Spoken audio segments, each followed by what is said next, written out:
2026 या वर्षाची सुरुवात जगातील आणखी एका युद्धानं झाली आहे आणि याची सुरुवात केली आहे जगाची महासत्ता असणाऱ्या अमेरिकेनं व्हेनेझुएलाची राजधानी काराकाससह मिरांडा, अराग्वा आणि ला गुएरा अशा 4 शहरांवरती हल्ला चढवला.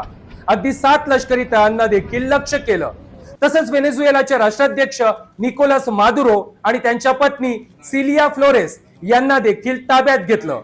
आता अमेरिकन वृत्तपत्रांमधील रिपोर्टनुसार डोनाल्ड ट्रम्प यांनी व्हेनेझुएलाचे राष्ट्राध्यक्ष निकोलस मादुरो यांना आधीच अल्टिमेटम दिला होता, ज्यानुसार जिवंत राहायचं असेल तर मादुरो यांनी व्हेनेझुएलाची सत्ता आणि देश सोडून निघून जावं असा धमकीवजा इशाराच डोनाल्ड ट्रम्प यांनी दिल्याचं म्हटलं आहे. मात्र निकोलस मादुरो यांनी डोनाल्ड ट्रम्प यांच्या धमकीला गांभीर्यानं घेतलं नाही. त्यामुळेच अखेर 2026 हे वर्ष सुरू होताच अमेरिकेनं व्हेनेझुएलावरती हल्ला केला.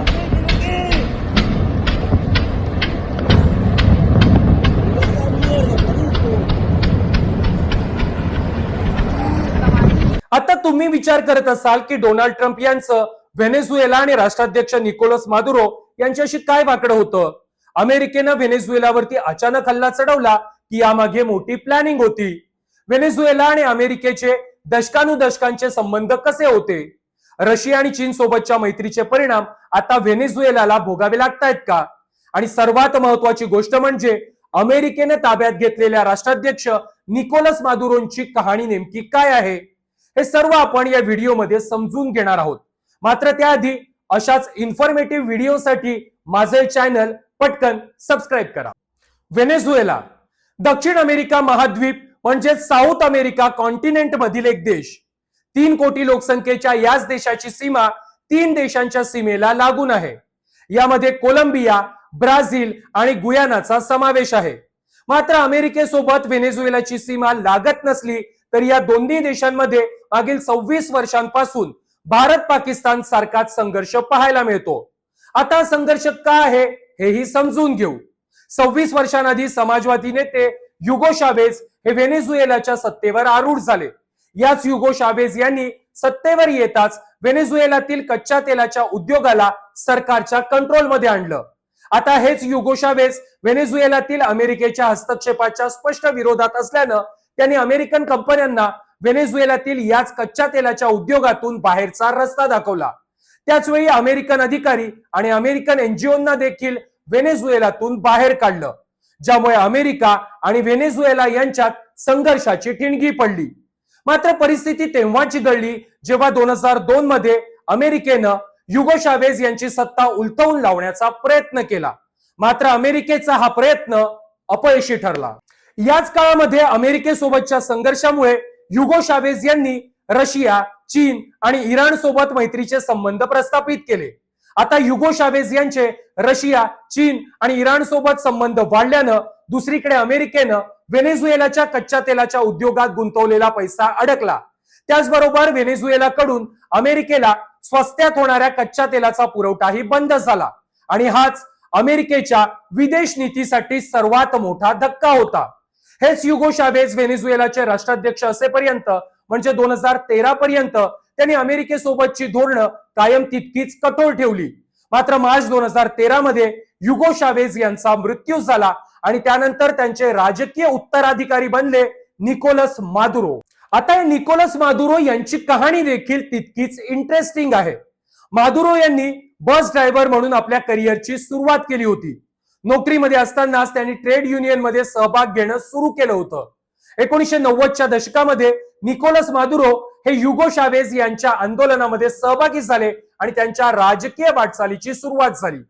जनतेला गरिबी आणि भ्रष्टाचार हटवण्याचं आश्वासन देत रस्त्यावरची लढाई लढत अखेर 1999 मध्ये युगो शावेज व्हेनेझुएलाचे राष्ट्राध्यक्ष झाले. त्याच वर्षी युगो शावेज यांचे निष्ठावंत असणारे निकोलस मादुरो हे देखील पहिल्यांदाच व्हेनेझुएलाच्या संसदेवर निवडून गेले. पुढे युगो शावेज यांच्याच आशीर्वादानं ते संसदेचे अध्यक्षही बनले. 2006 मध्ये निकोलस मादुरो युगो शावेज यांच्या मंत्रिमंडळात विदेश मंत्री बनले. पुढे 2012 मध्ये मात्र युगो शावेज यांना कॅन्सर आजाराचं निधन झालं. याच अखेरच्या काळामध्ये युगो शावेज यांनी निकोलस मादुरो यांना उपराष्ट्राध्यक्षपदी नियुक्त केलं.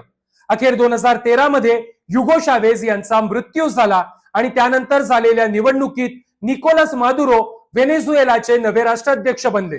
राष्ट्राध्यक्ष झाल्यावर निकोलस मादुरो यांनी आपले गुरु युगो शावेज यांच्याप्रमाणेच अमेरिकेबाबतची आपली परराष्ट्र धोरणं तशीच कठोर ठेवली. पुढे याच निकोलस मादुरो यांच्यावर भ्रष्टाचार, मानवाधिकारांचं उल्लंघन आणि निवडणूक हायजॅक करण्याचे आरोप झाले. तसेच निकोलस मादुरो हे ड्रग्ज कार्टेल चालवत असल्याचा आरोपही करण्यात आला. याच ड्रग्ज कार्टेलच्या माध्यमातून अमेरिकेमध्ये पेंटॅनाइल आणि कोकेन सारखी ड्रग्ज पाठवली जातात असा ठपकाही ठेवण्यात आला.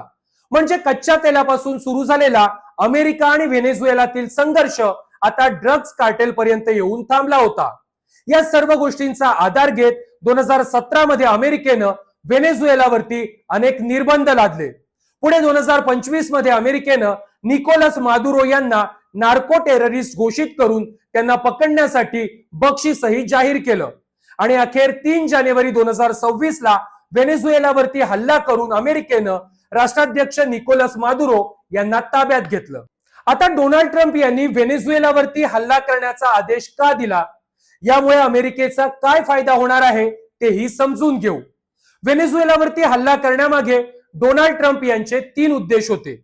यामध्ये व्हेनेझुएलातील ड्रग्ज कार्टेल नष्ट करणं, निकोलस मादुरो यांची सत्ता उलथवणं आणि व्हेनेझुएलातील कच्च्या तेलाच्या साठ्यावर कब्जा मिळवणं.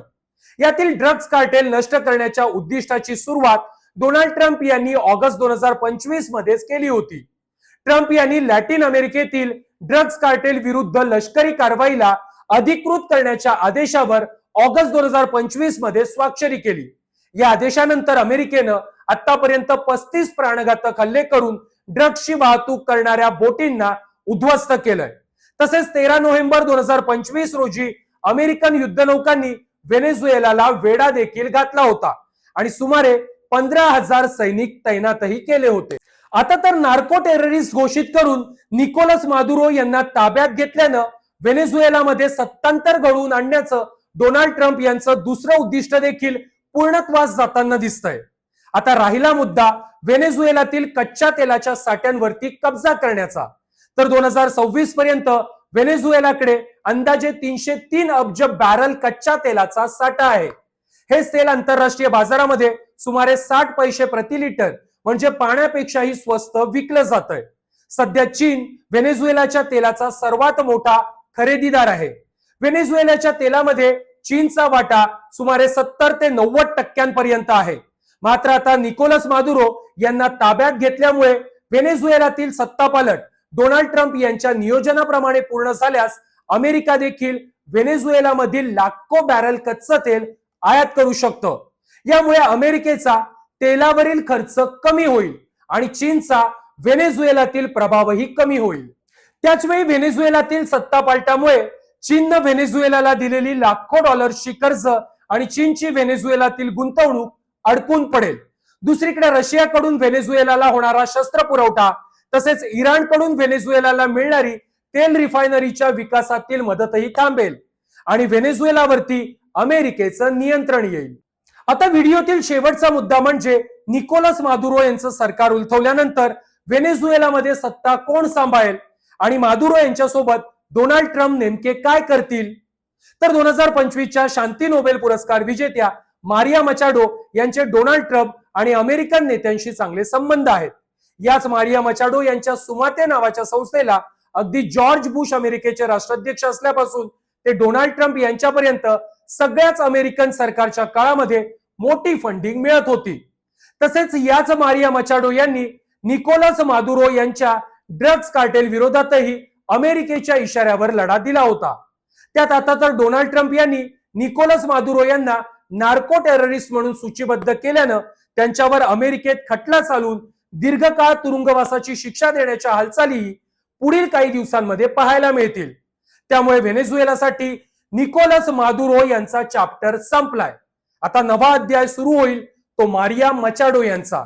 कारण अमेरिकेच्या पाठिंब्यावरती मारिया मचाडो याच व्हेनेझुएलातील सर्व विरोधी नेत्यांना एकत्र आणून पुन्हा निवडणुका घेण्याची तयारी करू शकतात. तोवर अंतरिम सरकार व्हेनेझुएलाचा कारभार सांभाळेल. मात्र निवडणुका झाल्यावर व्हेनेझुएलाच्या नव्या राष्ट्राध्यक्ष म्हणून मारिया मचाडो यांनी पदभार स्वीकारल्यास आश्चर्य वाटायला नको.